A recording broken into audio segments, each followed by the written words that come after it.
Prepare for the fantastic.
Hey everyone, it's Movie Lover 120 here, and I'm here with a brand new movie review, and this movie review is going to be for a 2005 Marvel film. A film, one of their not more well-received stuff, and oh yeah guys, just so you know about the new background, my videos are, gonna be in the basement, now because it's a little bit quieter down here, so yeah. Now my reviews are going to be kind of in the basement. So, anyway, today's review is going to be for a 2005 Marvel film before the MCU and everything. And that's, of course, 2005's Fantastic Four. Yeah. And my opinions on this are going to be a little more different than most people's. But before I get into that, what's the plot about? Well, as we all know, the origin of the Fantastic Four, 4 astronauts have their lives changed forever. When they end up being hit by a cloud of cosmic radiation, Reed Richards now has the ability to stretch his body like elastic. Sue Storm is now the Invisible Woman, Johnny Storm becomes the Human Torch, and Ben Grimm becomes the Thing. A man made out of rock. But there is one problem. The Journey's sponsor, Victor Von Doom, has also been affected and with full power is a dangerous force which needs to be stopped before it's too late. Yeah. So how is this movie made? Well, in 1983, German producer Bernd Eichner met with Stan Lee at his home in Los Angeles to explore obtaining an option for a movie based on the Fantastic Four. The option was not available until 3 years later, where Eichner's Constant Film Company obtained it from Marvel Comics for a price the producer called not enormous, and which has been estimated to be $250,000. Warner Bros. And Columbia Pictures showed interest, but were cautious of Eichner's $40 to $45 million budget. With the option scheduled to expire on December 31st, 1992, Eichner asked Marvel for an extension. With none forthcoming, Eichner planned to retain his option by producing a low-budget Fantastic Four film, which of course was 1994, and we all know the result of that, and I've never saw that, so I can't really talk about it.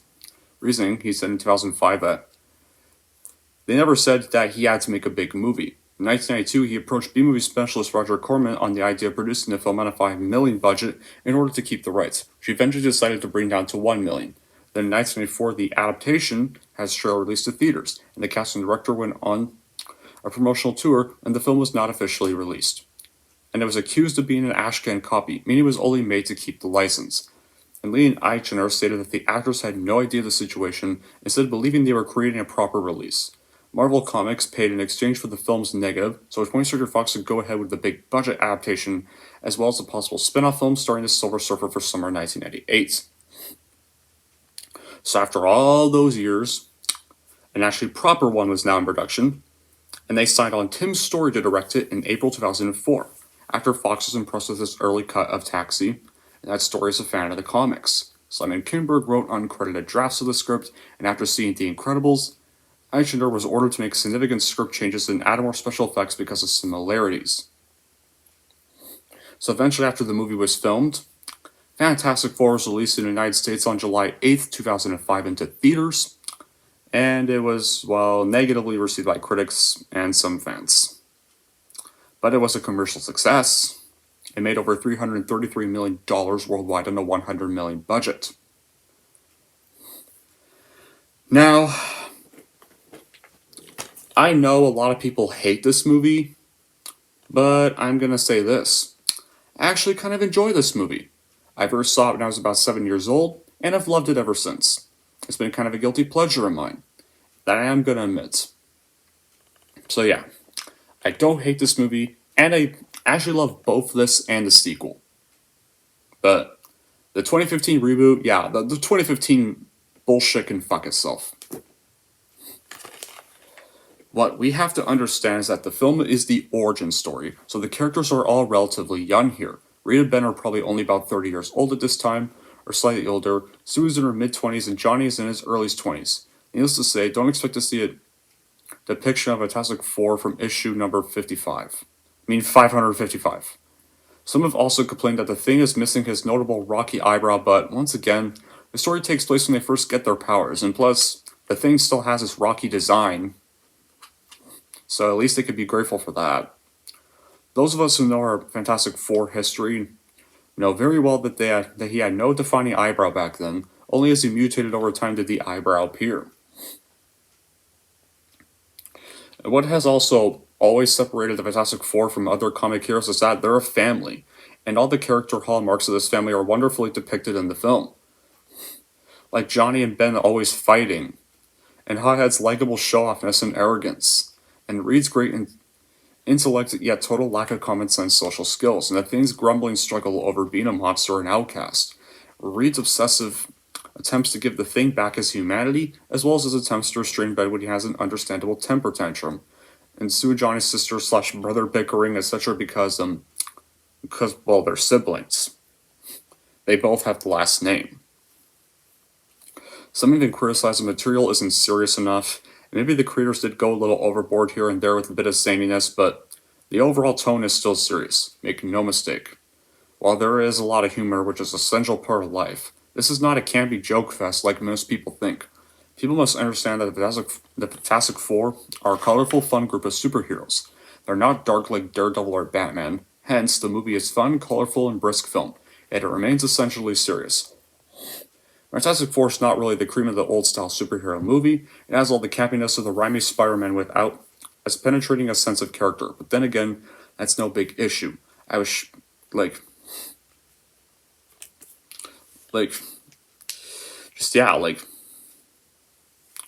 I mean, look at the climax. A simple fight in the street between the heroes and the bad guy, not a universe-shattering showdown. Like a lot of older superhero movies back in the 2000s always had.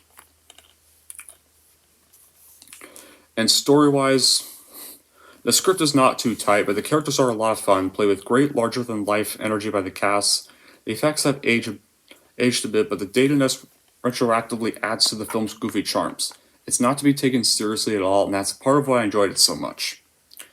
Well, sure, there are some pacing problems, but I believe it has more to do with the attention span of the demographic the producers were aiming for, that infamous 13 to 70-year-old enclave of teeners and tweeners. You know, screw the story and character development crap, let's start blowing stuff up real good. Well, sorry kiddies, but every superhero sucker must have a backstory that has to be set up, but thankfully Fantastic Four takes enough time to do so before the CGI kicks in. Now for the bad qualities of this movie. Okay, there are some bad qualities, I will admit. It's that there's not really any Fantastic Four action whatsoever, aside from the bridge scene and climax. Most of the movie is kind of exposition of the characters coping with their powers, but this is supposed to be an origin story, and I kind of like they actually take their time with them actually having to realize their powers and stuff. It's kind of called a story for a reason. Some scenes are a little unnecessary, kind of serve as a running gag, like Sue stripping naked in public to save Ben, and again to run away from a crowd of fans, which is obviously just there to please people who are horny for Jessica Alba. And it heavily takes place on Earth and not in different parts of the universe like in the comics. And one scene does take place in a space station, though. And there are some product placements during the scenes in the movie like Pepsi, Aspen, X Games, Activision, Xbox, Dell, Samsung, Burger King, and Brisk. But I think Activision even distributed the video game adaptation of this. And I can live past those. Every movie has product placement.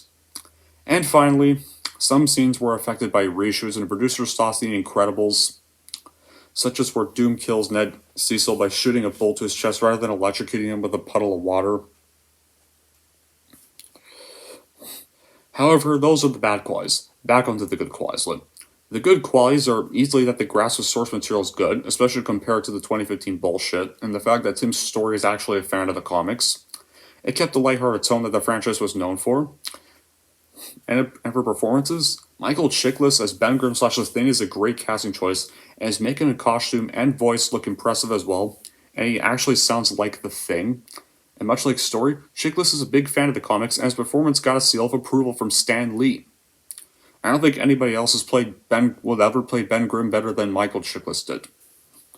The other actors, aside from maybe Kerry Washington, are pretty good.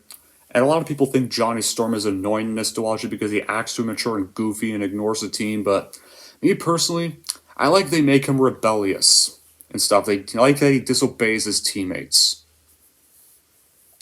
Because they actually made the Human Torch interesting, and he pretty much has a role. Like, whenever he really disobeys them, it's because he sees maybe there's some good in their powers and wants to make some use of their powers. Maybe the powers they got could bring them some good fortunes, and doesn't want to get rid of them. It's kind of a good story arc right there. And plus, technically, his immature and rebellious behavior and his obsession with disobeying orders, he's kind of, if you think about it, guys, he's kind of how the Fantastic Four actually kind of formed in this movie. He's actually how they kind of got their team name, and kind of how they became famous to begin with. So he actually plays a really big role too. Plays a really big role in this film, and I really like they actually gave him a story arc in these two movies. And the extended cut even does some things way better too. Like, for example, there's actually some needed character development where a woman does call out Johnny Storm for those who don't like his immature behavior in these movies, guys. There is a scene in the director's cut where a woman calls him out for throwing fireballs near her, and it results in the more heroic Human Torch by the end. I will admit, I kind of wish they did put that scene in the theatrical version, guys. That scene really should have been kept. It would have kind of explained why he actually came back to help the group at the end, and his uniform looked a little different before he left.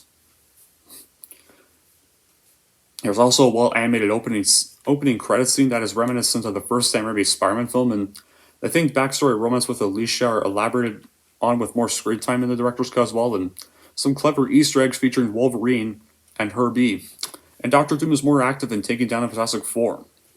And also, not to mention, while Doctor Doom doesn't really appear much in this film, at least they still make him a threat. They actually still try to make him intimidating, like he's supposed to be.